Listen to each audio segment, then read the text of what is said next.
Moin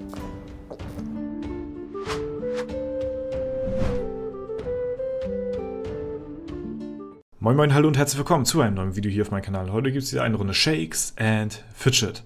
2022 neigt sich jetzt so langsam dem Ende zu und in diesem Jahr sind in Shakes and Fidget sehr, sehr viele krasse Sachen passiert. Es sind sehr viele Rekorde gebrochen worden, die es vorher noch nicht so gab, die teilweise auch undenkbar gewesen sind, durch auch Konstellationen, die man sagen muss, die heutzutage wahrscheinlich nicht mehr so stattfinden werden können, wie sie stattgefunden haben, aufgrund auch von Bugs bei Shakes and Fidget.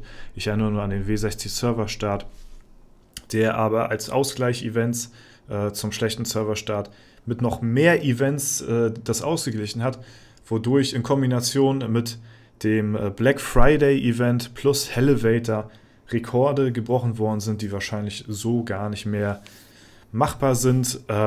Es wurden jetzt kürzlich im Ultimate Dungeon extreme Festungsrekorde aufgestellt und alles das wollte ich euch einmal nochmal zusammentragen, was dieses Jahr alles so passiert ist, und dazu werfen wir mal einen Blick in die Rekordliste von Shakes and Fidget, die offizielle, inoffizielle Rekordliste zusammengetragen aus der Community, zu finden auch in der SF-Taverne im Discord.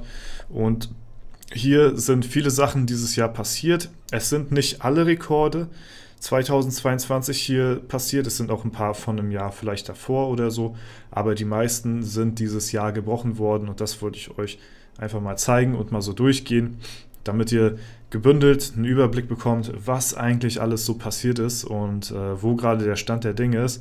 Angefangen mit Melendez TV, der ja auch hier Stufe 300 als schnellste, mit der schnellsten Klasse als Krieger gebrochen hat, also nicht nur als Krieger, schnellster Krieger, sondern schnellste Klasse insgesamt, vor dem Berserker sogar, und das aber nur wirklich ein haarscharfes Rennen gewesen ist, denn wir sehen hier auch, der Raketenpeter und der Kartin haben am selben Tag auch Stufe 300 erreicht, und es hat hat den Leuten ganze 11 Tage gebraucht, bis hier Stufe 300 gebrochen worden ist. Und hier, wie gesagt, kurz nochmal auf die Liste einzugehen, sind alle Rekorde halt aufgelistet, die mit Release eines Servers einhergehen, also mit dem Anfangsdatum, davon geht man aus so, und das ist auch hier rechts auch nochmal aufgelistet, und hier oben sind nochmal alle Details, wenn ihr euch das nochmal durchlesen wollt. Genau, und mit den Klassen gehen wir voran. Wir haben hier einmal den Melendez mit den Krieger in 11 Tagen.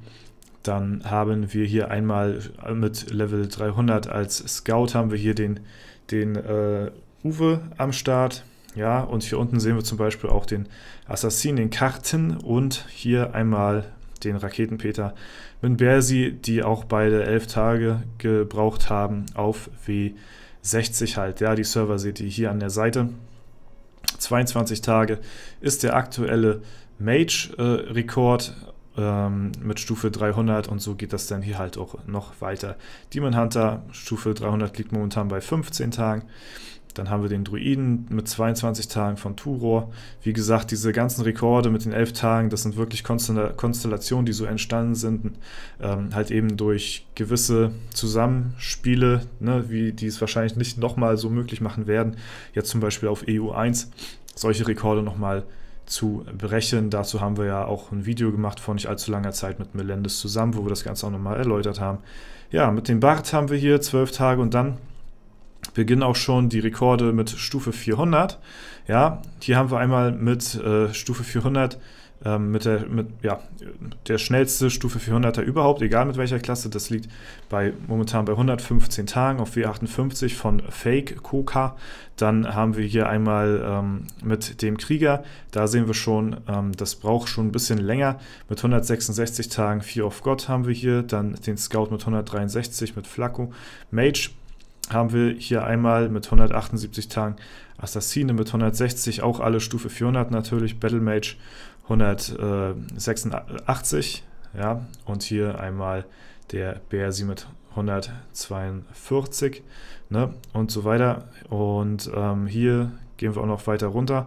Da haben wir hier einmal auch den Bart, das ist mit 115 Tagen. Ich glaube, dieser Rekord ist damals entstanden, auch durch eine durch so eine Konstellation, wo der Bart, glaube ich, gebufft worden ist und dann übermäßig stark war und dann, glaube ich, Dungeons gepusht worden sind.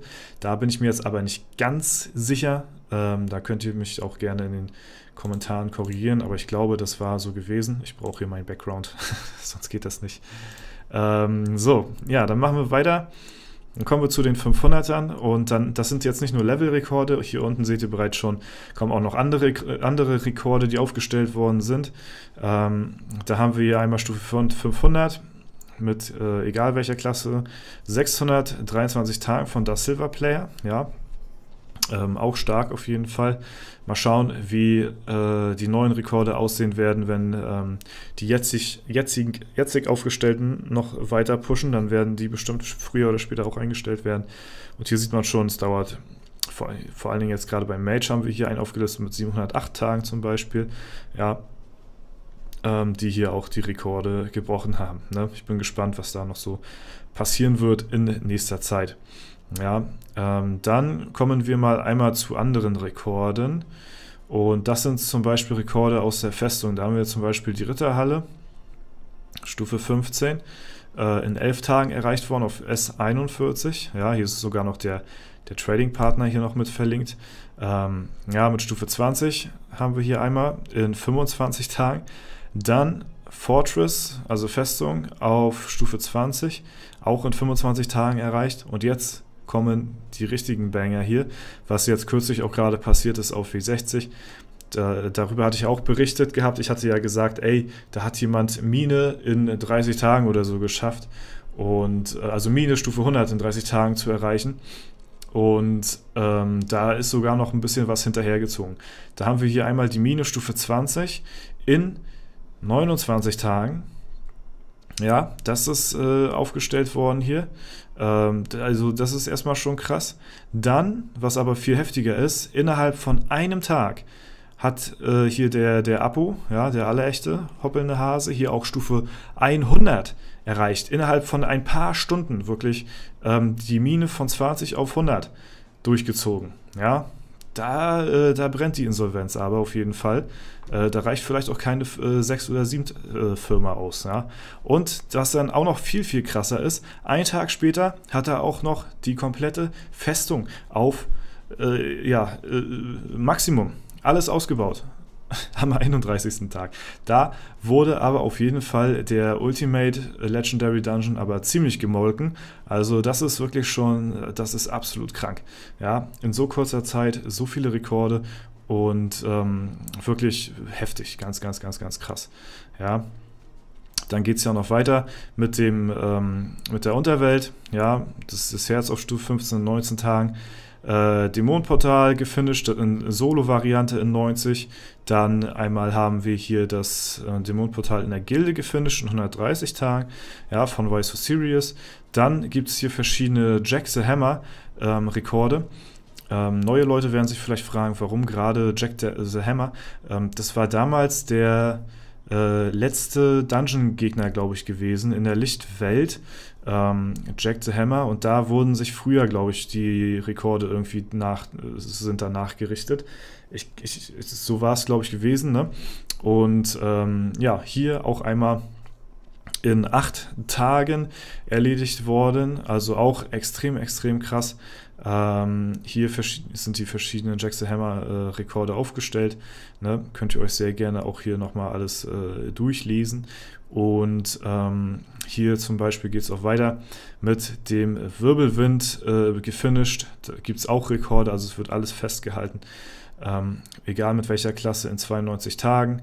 Ja, auch krass der Unterschied im Vergleich zu den anderen Klassen hier, die deutlich darüber liegen noch, also auch heftig auf jeden Fall der Unterschied hier. Also da wird in 2023 definitiv noch ein bisschen was passieren bei den Rekorden. Dann haben wir einmal die Gilden Raids, die 50, absolviert in 26 Tagen von Apple Pay, also auch absolut krasse Leistung da an der Stelle. Ja, und dann gibt es hier noch so einen Rekord, wie zum Beispiel von Strider. Werde der Erste in der internationalen Ehrenhalle. Ja, das ist wahrscheinlich seit Account-Erstellung bis zum ersten Tag, wo er mal den Platz 1 gehittet hat ihn 2313 Tage gebraucht. Ja, weiß ich nicht. Also falls da von euch jemand irgendwie das mittrackt, dann sehr gerne melden. Und dann werdet ihr hier auch vermerkt in der Rekordrangliste. Ich glaube, das wird aber nicht mehr so schnell irgendwie nochmal passieren. Ja, geht's weiter mit Arena Manager Rekorden hier bis hin zu Hall of Knights Tausender Rekorden. Dann haben wir hier einmal oder noch zuletzt dann die Marv-Rekorde auch noch festgehalten, die hier auch alle aufgelistet worden sind. Und ja, insgesamt ziemlich interessant auf jeden Fall. Es sind ziemlich kranke Sachen hier mitunter mit dabei, wo natürlich auch extrem viel Geld immer drin steckt. Es ist schade, muss ich nochmal zum Schluss sagen, dass Shakes & Fidget da nicht selbst irgendwie drauf kommt und eine gewisse Rekordtabelle in-game aufstellt, um halt die Leute zu motivieren, dort sich irgendwie unsterblich zu machen, ein Stück weit in der Ehrenhalle so einen gewissen Platz fest zu haben. Es ist natürlich auch schwierig, solche Server-Start-Rekorde irgendwo zu vermerken, weil das interessiert vielleicht Leute auf alten Servern gar nicht mehr. Ne? Wer weiß, was in Zukunft da noch kommt, wenn jetzt zum Beispiel irgendwie das Thema Server-Merges oder so mal früher oder später irgendwo mal Anklang finden sollte. Ansonsten finde ich es eigentlich eine gute Sache, wenn dort in die Richtung ein bisschen mehr passiert, um die Leute auch zu belohnen, die sehr, sehr, sehr viel, überdimensional viel Geld in das Game reingesteckt haben, irgendwo auch eine gewisse Bühne zu bieten. Meistens passiert das immer über YouTuber wie zum Beispiel mich oder andere Leute, die über solche Rekorde berichten, sich vielleicht sogar die Rekordhalter als Gäste ranziehen, wenn sie darauf Bock haben, um halt eben auch gesehen zu werden da. Und der Anklang ist ja auch dafür da. Und deswegen finde ich auch, dass da in-game auch sowas honoriert werden sollte auf irgendeine Art und Weise. Damit da auch ein bisschen mehr vielleicht Aufmerksamkeit drauf gelenkt wird, damit dieser Wettkampf untereinander, der ja sowieso schon da ist, noch mehr gefördert wird.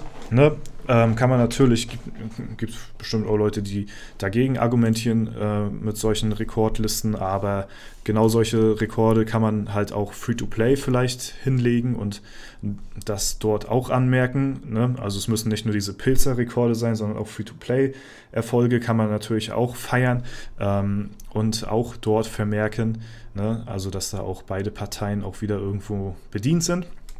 Und ja, das soll es soweit gewesen sein von dem Video und den Rekorden, die so dieses Jahr aufgestellt worden sind. Ich hoffe, es hat euch gefallen. Falls es der Fall sein sollte, lasst gerne eine Bewertung und Kommentar dazu da. Ansonsten wünsche ich euch noch einen super schönen Tag. Vielen lieben Dank fürs Zuschauen. Haut rein und bis zum nächsten Mal.